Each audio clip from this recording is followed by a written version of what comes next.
नमो बुद्धाय। मैं डॉक्टर सीमा शर्मा आप सभी का हार्दिक स्वागत करती हूँ हमारे इस विशेष कार्यक्रम धम्मदीप में। साथियों, पिछले एपिसोड में हमने चर्चा की तथागत बुद्ध के सम्यक संबोधि प्राप्ति की और साथ ही हमने चर्चा की मैत्री, करुणा एवं ध्यान साधना की भी।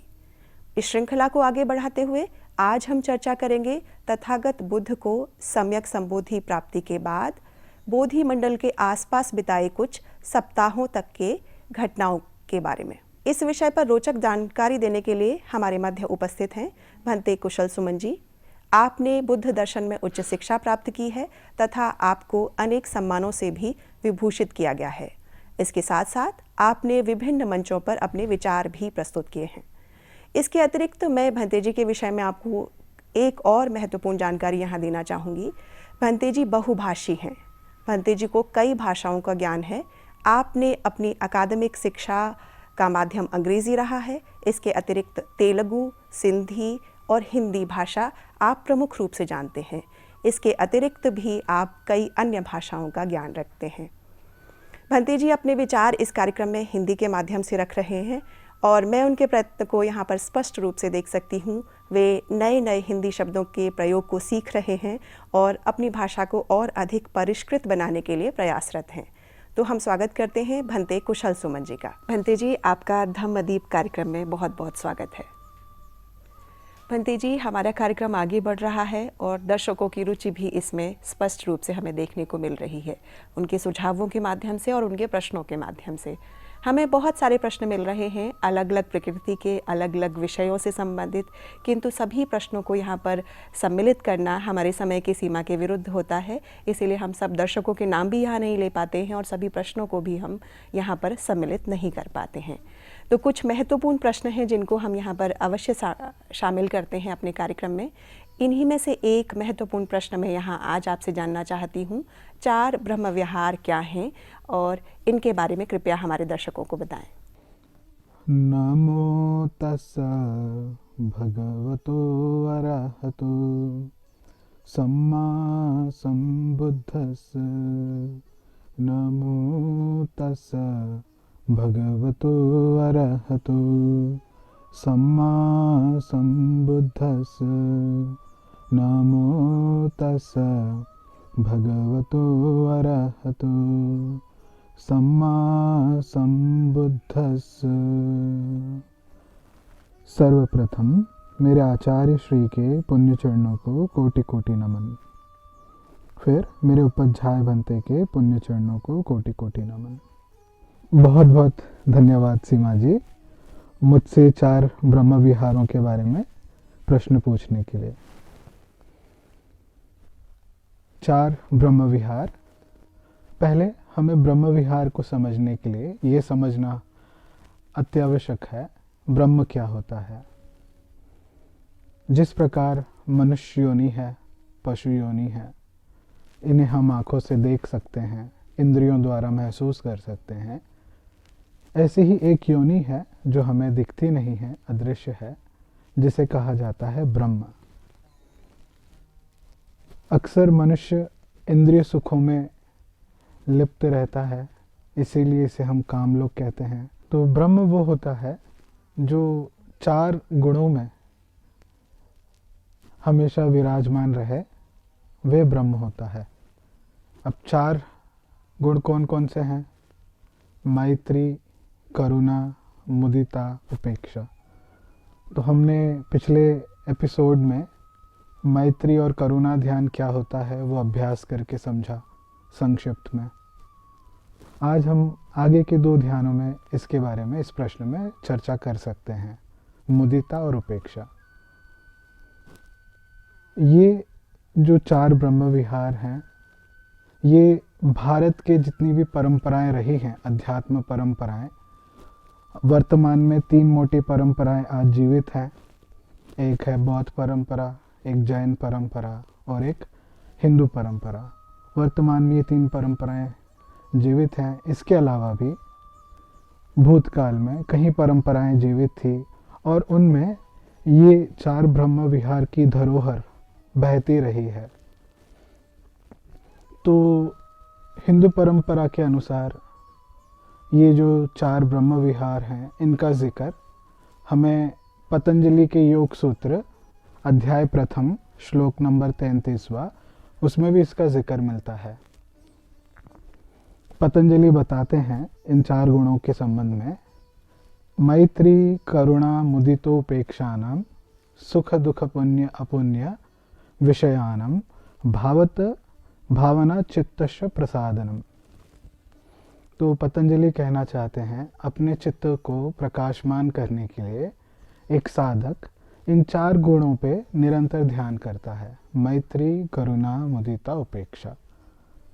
इसी प्रकार जैन परंपरा में भी तत्वार्थ सूत्र, जो बहुत प्राचीन और बहुत मूलतः ग्रंथों में से माना जाता है, जैन परंपरा के दोनों परंपराओं में, श्वेतांबर और दिगंबर परंपरा, उसमें इस ग्रंथ में भी इन 4 गुणों का जिक्र हमें मिलता है। उसी प्रकार बुद्ध ने इन 4 गुणों को लेके अपना एक इंटरप्रिटेशन दिया है। जैसे कि कर्म का सिद्धांत भारत के सभी परंपराओं में रहा, मोक्ष का सिद्धांत सभी परंपराओं में रहा। इन सिद्धांतों को हर परंपरा ने अपने तरीके से इनका इंटरप्रिटेशन दिया है, वैसे बुद्ध ने इन 4 गुणों को लेके अपना इंटरप्रिटेशन दिया है।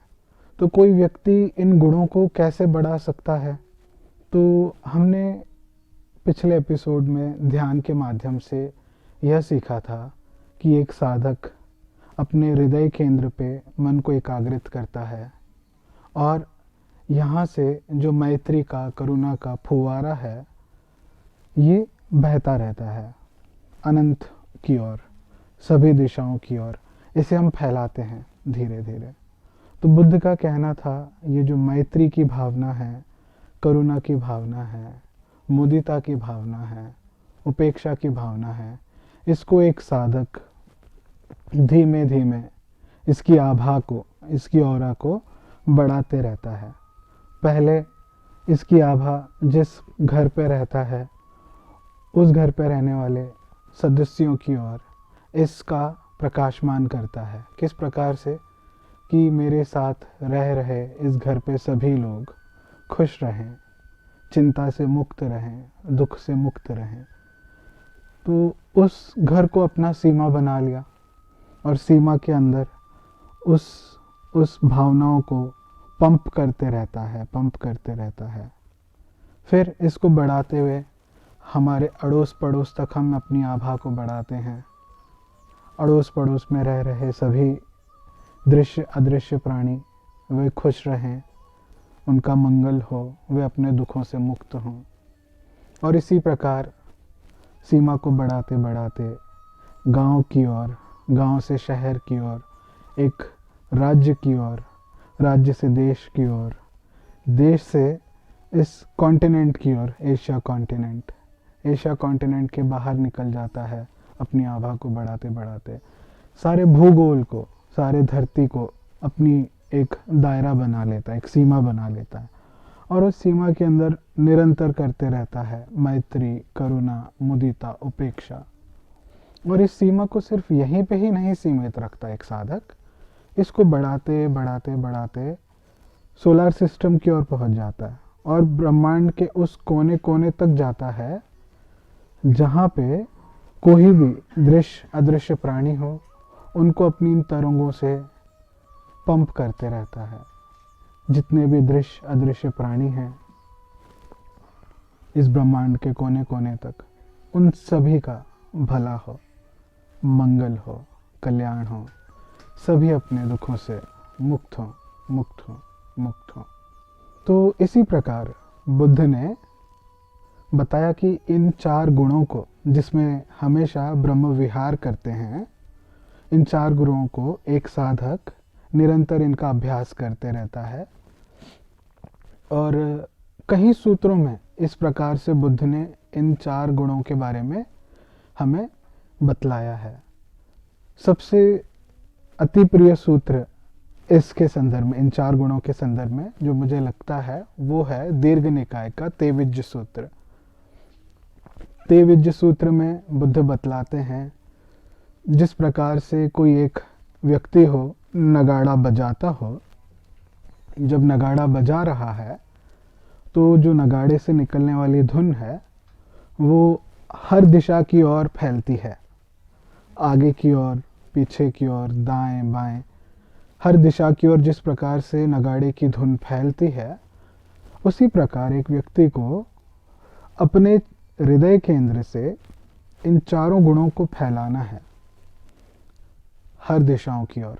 इसको फैलाते फैलाते फैलाते अनंत की ओर ले जाना है, ब्रह्मांड के उस कोने तक जहाँ पे अनंत हो सकता है, उस कोने तक इसको फैलाते रहना है।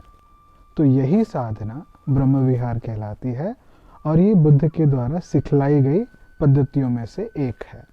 भंते जी, आपका बहुत बहुत धन्यवाद। आपने 4 ब्रह्म विहारों के विषय में बहुत सटीक उत्तर हमें दिए, बहुत महत्वपूर्ण जानकारियां हमारे दर्शकों को प्रदान की। हमारे पास और भी कई प्रश्न हैं, किंतु हम सभी प्रश्नों को नहीं ले रहे हैं, बल्कि हम आज के मूल विषय की ओर बढ़ रहे हैं, क्योंकि आज का हमारा विषय बहुत विस्तृत है। तथागत बुद्ध को सम्यक संबोधि प्राप्ति के बाद बोधि मंडल के आसपास उन्होंने कुछ सप्ताह बिताए और वहाँ पर कुछ प्रमुख घटनाएं घटित हुईं। तो आज हमारे इस मूल विषय पर मैं आपसे मार्गदर्शन चाहती हूँ। कृपया इस महत्वपूर्ण विषय पर हमारे दर्शकों का मार्गदर्शन कीजिए।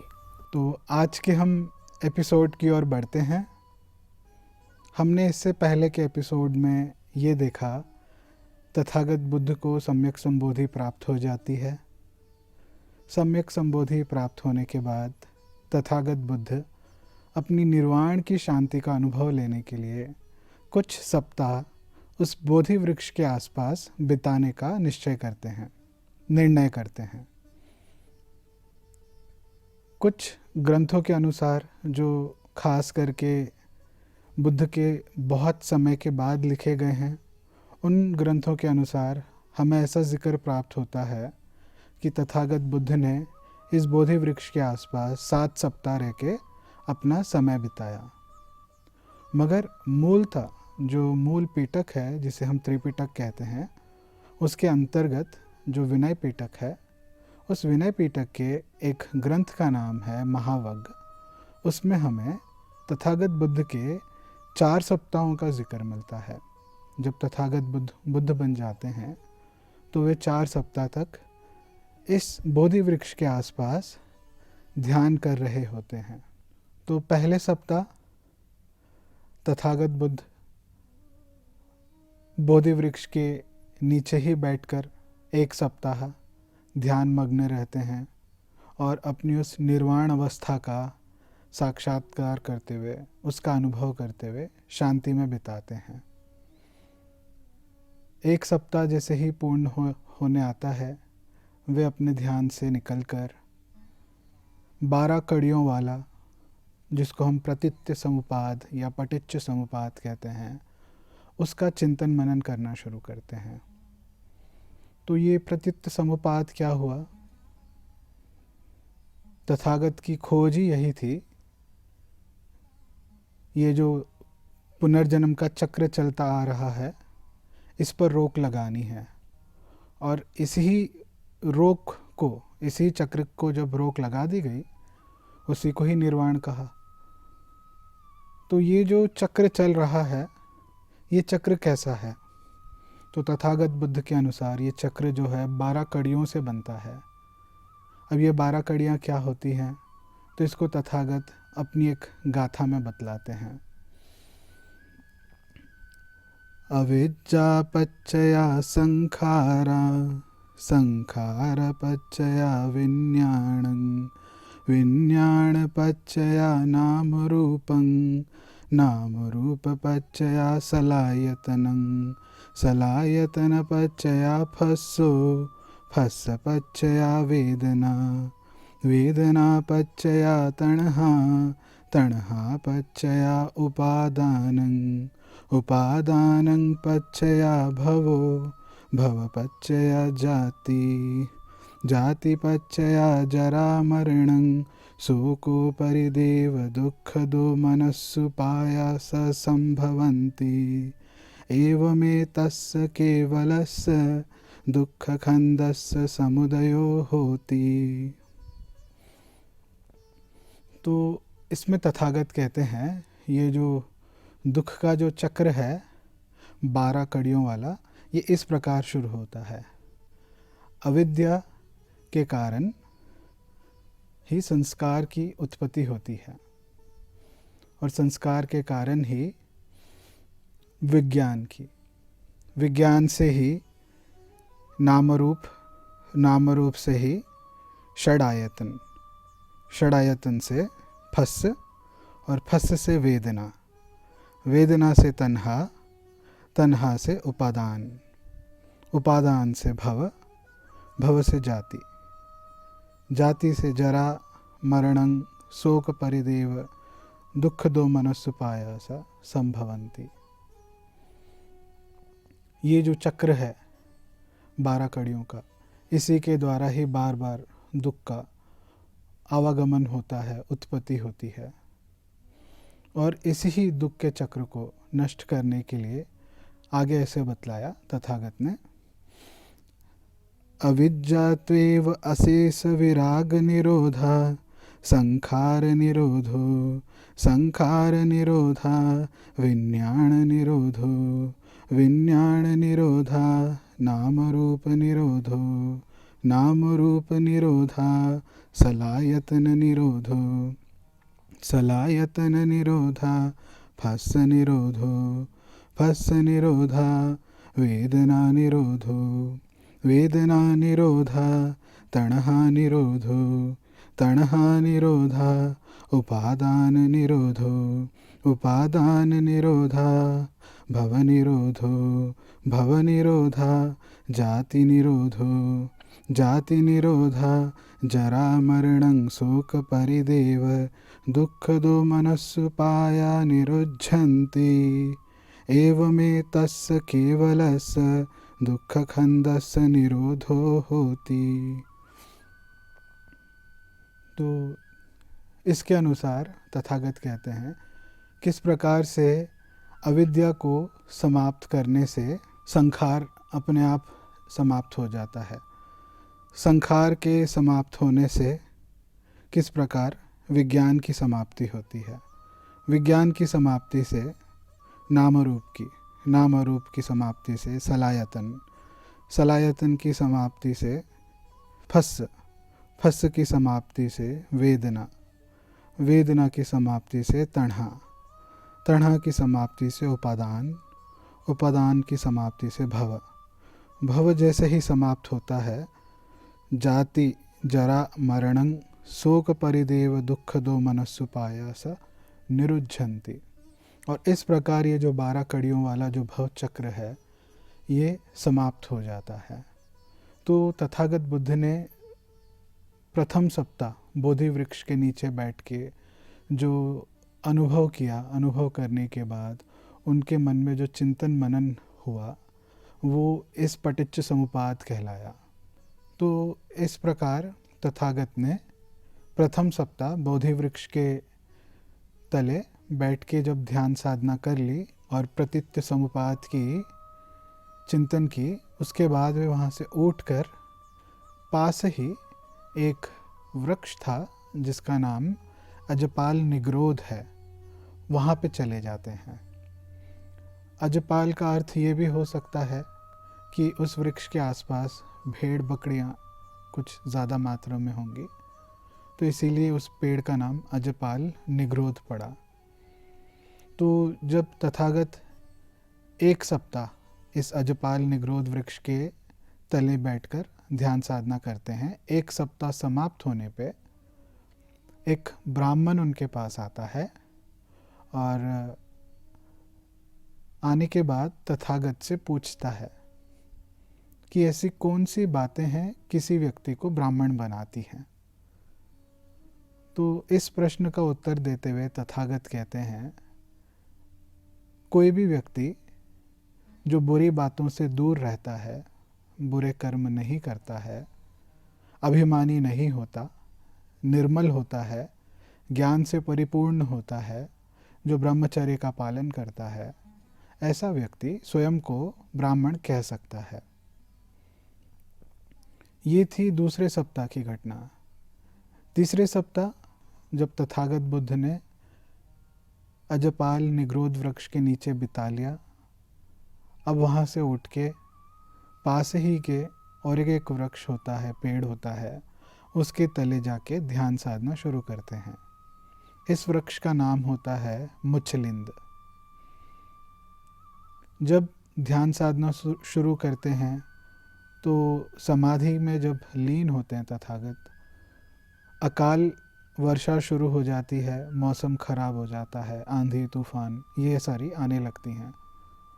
तो एक नागलोक से नाग राजा जिसका नाम मुचलिंद था, वे आते हैं और वे आके तथागत को देखते हैं कि तथागत ध्यान साधना कर रहे हैं, उन्हें डिस्टर्ब ना हो, इसीलिए वे तथागत के शरीर को 7 बार अपने शरीर से लपेट लेते हैं और अपने फन को खड़ा करके तथागत को छाया और धूप से बचाते हैं। जो आंधी तूफान बरसात चल रही थी उससे वे तथागत को प्रोटेक्शन देते हैं। 7 दिन का समय पूरा हो जाता है, तथागत ध्यान से उठते हैं तो वे जो नागराज थे मुचलिंद, अब वे आम मनुष्य का रूप धारण कर लेते हैं। ऐसा मनुष्य जो ब्राह्मण दिखता हो अपने स्वरूप से और एक युवा हो, एक युवा ब्राह्मण का स्वरूप ले लेते हैं और तथागत के सामने खड़े हो जाते हैं नमन करने। तो ये थी तीसरे सप्ताह की घटना।